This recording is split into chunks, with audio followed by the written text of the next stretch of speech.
ओम नमो भगवते वासुदेवाय नमः। ओम नमः शिवाय। प्रिय भक्तजनों, आज हम सोमवार व्रत की कथा का श्रवण करेंगे। भगवान आपकी सभी की मनोकामनाओं को पूर्ण करे और भगवान की कृपा आप पर बनी रहे। एक साहूकार था जिसको धन आदि किसी प्रकार की कमी न थी, परंतु उसको एक दुख था कि उसे कोई पुत्र नहीं था। वो इसी चिंता में रात दिन दुखी रहता और पुत्र प्राप्ति के लिए सोमवार शिवजी का व्रत और पूजन करता था। सायंकाल को शिवजी के मंदिर में जाकर दीपक जलाया करता था। उसके भक्ति भाव को देखकर पार्वती जी ने शिवजी महाराज से कहा कि महाराज, यह साहूकार आपका अनन्य भक्त है और सदैव आपका व्रत और पूजन बड़ी श्रद्धा से करता है। इसकी मनोकामना पूर्ण करनी चाहिए। शिवजी ने कहा कि पार्वती, यह संसार कर्म क्षेत्र है। किसान में जैसे किसान खेत में बीज बोता है वैसे ही फल काटता है, उसी तरह इस संसार में जो जैसा कर्म करता है वो वैसा ही फल भोगता है।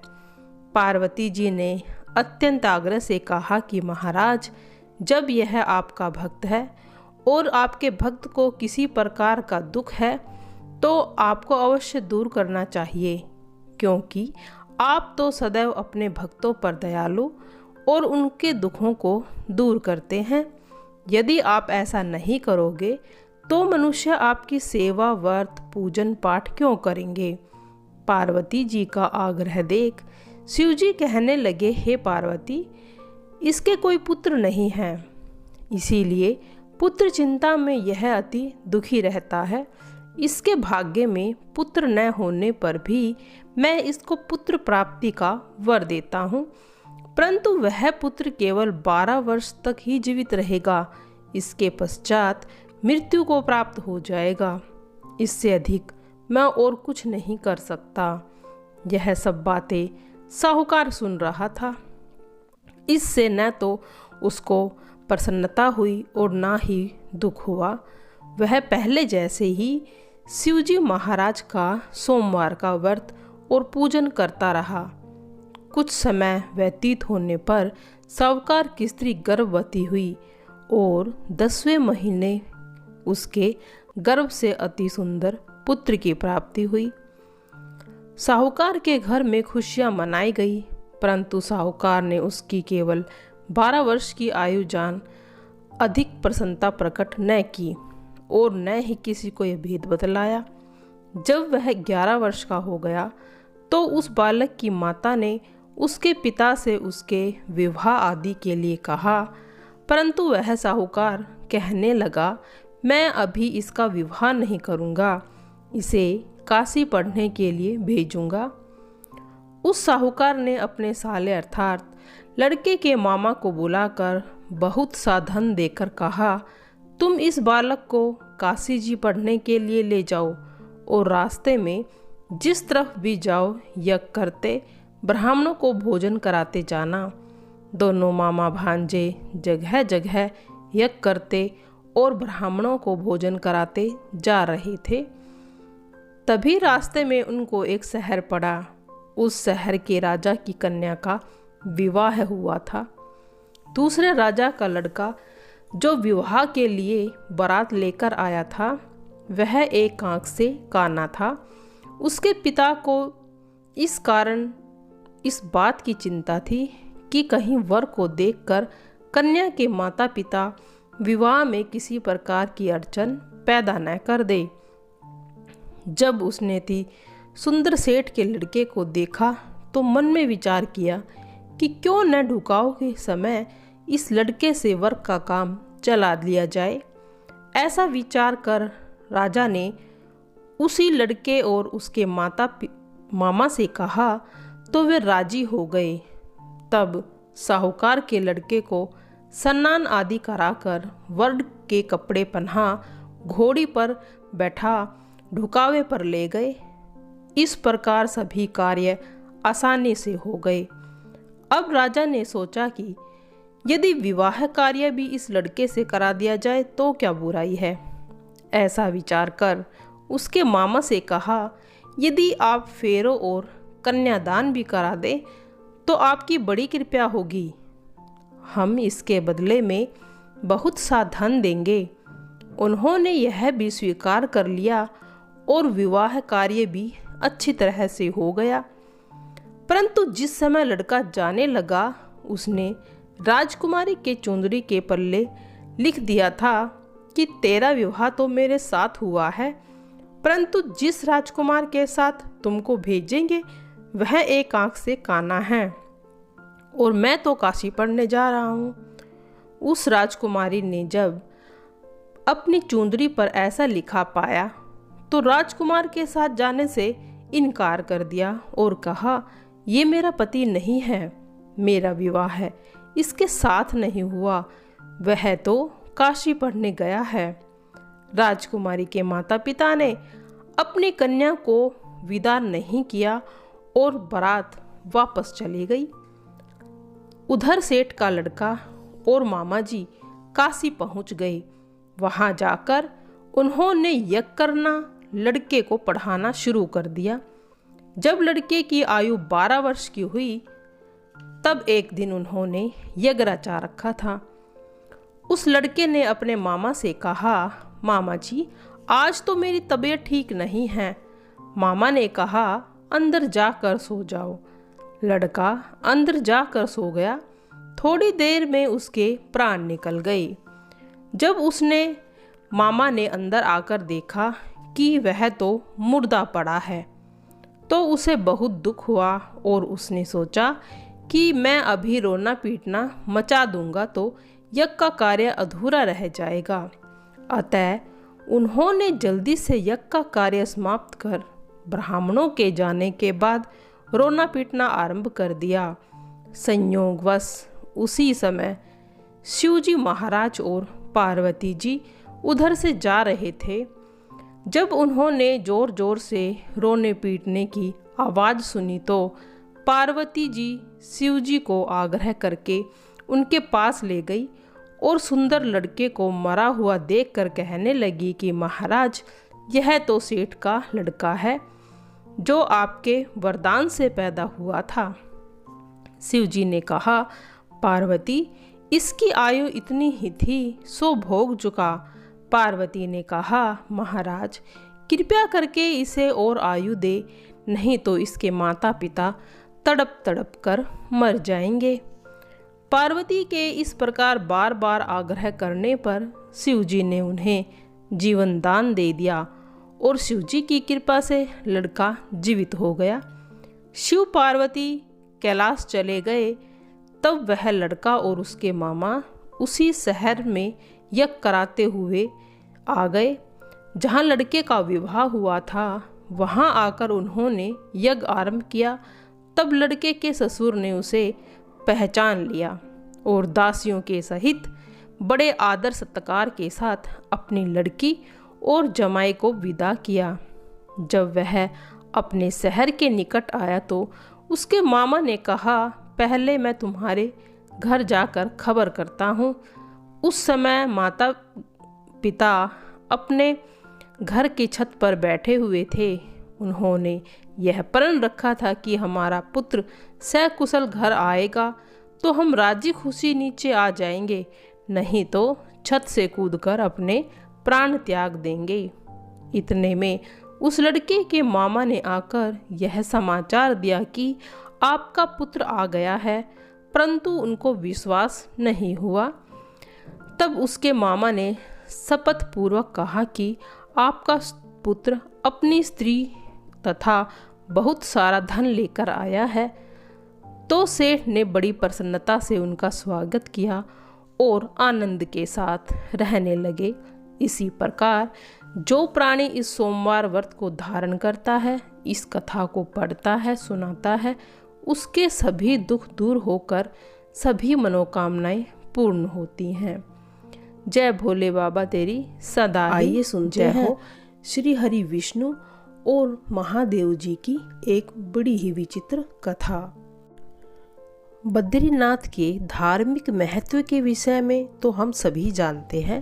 हम ये भी जानते हैं कि बद्रीनाथ भगवान विष्णु का निवास स्थान है, किंतु बहुत कम लोगों को ये पता है कि बद्रीनाथ श्री हरि से पहले महादेव का निवास स्थान हुआ करता था। इसी विषय में एक बहुत ही रोचक कथा हमें पुराणों से मिलती है। इस स्थान पर सतयुग में बद्री मतलब बेर का वन था, जिस कारण इसका नाम बद्रीनाथ पड़ा। इस स्थान पर भगवान शिव माता पार्वती के साथ रहते थे। ये उन दोनों का विश्राम स्थल था जो अत्यंत प्रिय था। एक बार श्री हरि भगवान शंकर से मिलने बद्रीनाथ आए। ये स्थान उन्हें इतना प्रिय लगा कि उन्होंने इसे महादेव से मांग लिया। महादेव ने हंसते हुए कहा कि आप स्वयं त्रिलोक की हो और त्रिलोक के स्वामी हो, तो ये स्थान आपका ही है, किंतु आपको इसे पार्वती से मांगना होगा। माता पार्वती से वो स्थान मांगना सरल नहीं था, इसीलिए नारायण ने एक युक्ति सोची। वे एक बालक के रूप में बद्रीनाथ के द्वार पर आए और जोर जोर से रोने लग गए। जब माता पार्वती ने एक बालक का रोने की आवाज़ सुनी तो उनसे रहा नहीं गया और वह बाहर निकल कर आई और उन्हें अपनी गोद में ले लिया और अंदर लेकर चली गई। उन्हें देखते ही भोलेनाथ तो समझ गए थे कि ये श्री हरि विष्णु ही है जो अवश्य लीला कर रहे हैं। उन्होंने माता पार्वती से कहा कि इस बालक को द्वार पर ही छोड़ आओ, थोड़ी देर में यह अपने आप चला जाएगा। तब माता पार्वती ने कहा कि इतना छोटा बच्चा अकेला कहाँ जाएगा, इसे यहीं रहने दीजिए। ये कहकर वे भवन के अंदर चली गई और उन्हें सुलाने लगी। भगवान शंकर समझ गए थे कि अब बद्रीनाथ में रहने का उनका समय समाप्त हो गया है। वैसे भी उन्होंने श्री हरि को वो स्थान पहले ही दे दिया था। उधर माता की गोद में बालक रूपी श्री हरि सो गए। उन्हें सुलाकर जब माता बाहर आई तो महादेव ने उनसे कहा कि चलो कहीं भ्रमण करने आए। माता उनके साथ भ्रमण करने चली गई। उनके जाते ही श्री हरि ने बद्रीनाथ का द्वार बंद कर लिया। उधर जब बहुत देर हो गई तो माता पार्वती ने भोलेनाथ से वापस चलने को कहा। तब महादेव ने कहा कि अब हमें वापस नहीं जाना चाहिए और किसी और स्थान में जाकर बसना चाहिए, किंतु माता को वो स्थान तो अत्यंत प्रिय था। इसी कारण वे बार बार वापस चलने की जिद करने लगी। अतः भोलेनाथ ने माता को वापस बद्रीनाथ ही लेकर आ गए। वहां पहुंचकर माता ने देखा कि द्वार तो बंद है। उन्होंने द्वार खटखटाने लगी।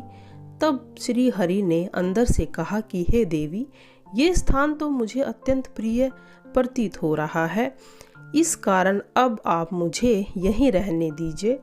आप लोग कृपा करके कहीं अन्य दूसरे स्थान पर चले जाइए। ये सुन माता हैरान रह गई।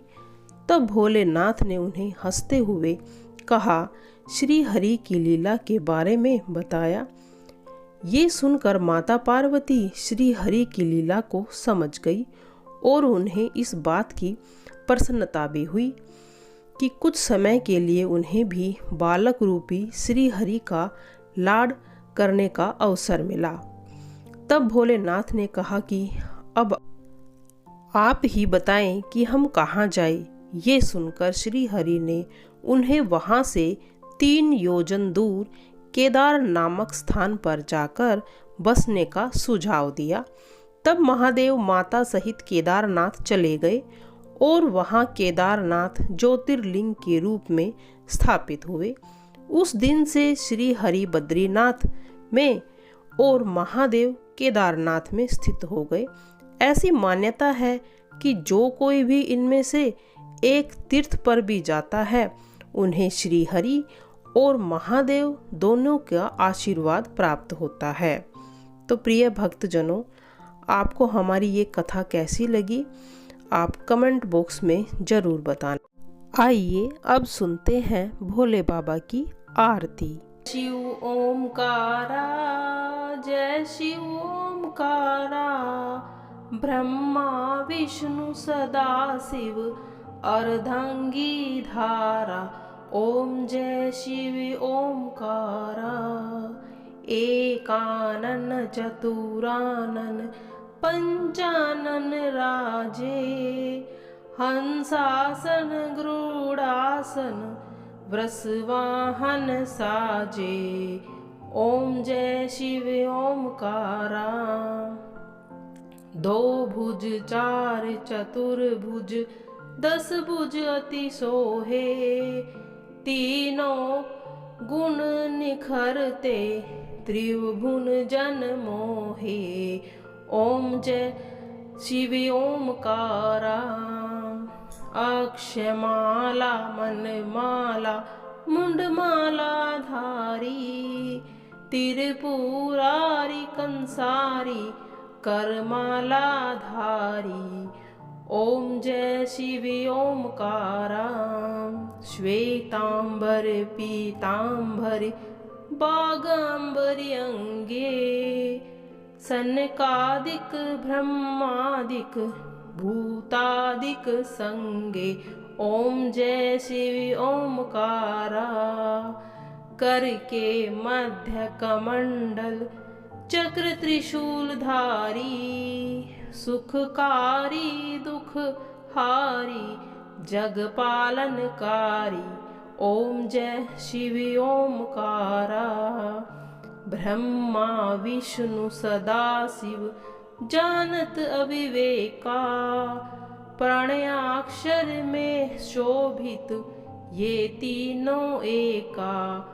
ओम जय शिव ओमकारा, लक्ष्मी वर सावित्री पार्वती संगे, अर्धांगिनी गायत्री श्री सिर सोहे गंगे। ओम जय शिव ओमकारा, पर्वत सोहे पार्वती शंकर कैलासा, भांग दतूर का भोजन भस्मी में वासा। ओम जय शिव ओमकारा, जटा में गंग बहत गल मुंडन माला, शेष नाग लिपटावत ओडत मृग छाला।